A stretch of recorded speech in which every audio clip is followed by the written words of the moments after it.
Okay, what's up? So part 2 ng coding challenge sa if statement. So madali lang din pala to, para lang din pala kayo nahinga. So Python challenge.py, ganito yung gagawin nyo. Enter a number. So ibig sabihin enter lagi yung i-code nyo muna. Kung ano nalabas sa screen na una, yun yung una nyo i-code. Enter a number ay 10. Tapos ipiprint niya, your number is not divisible by 3. Kung yung number talaga hindi siya divisible by 3, ibig sabihin hindi siya nahati sa tatlo.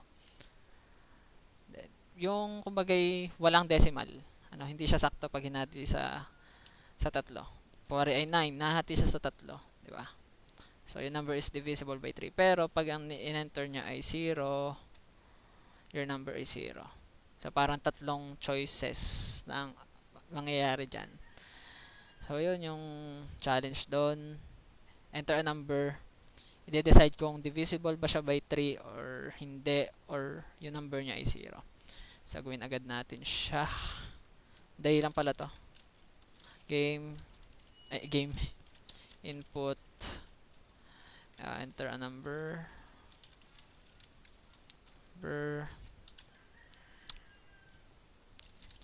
if unahin natin yung napapaganto ako eh, pero sa Python kahit wala nang ganun, pero tingin ko pwede din. So unahin natin yung 0. If num is equals to 0, print mo kagad is your number is 0. Then elif, kasi ang elif ay if din. Pag hindi ito nag-run, ito naman yung itetest niya. Okay, so if num is 0, so kailangan nyo dapat ganito. Parang module ang tawag dito eh.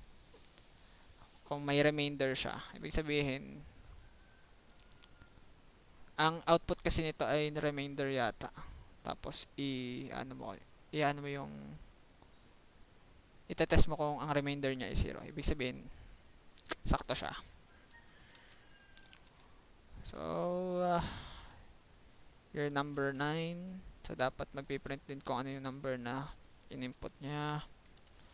So, num and else is not divisible by 3. So, Python main.py, enter a number ay unahin natin yung hindi siya divisible by 3. So 5 divisible by 3 ay 30 at 0. So yun, tapos sa challenge.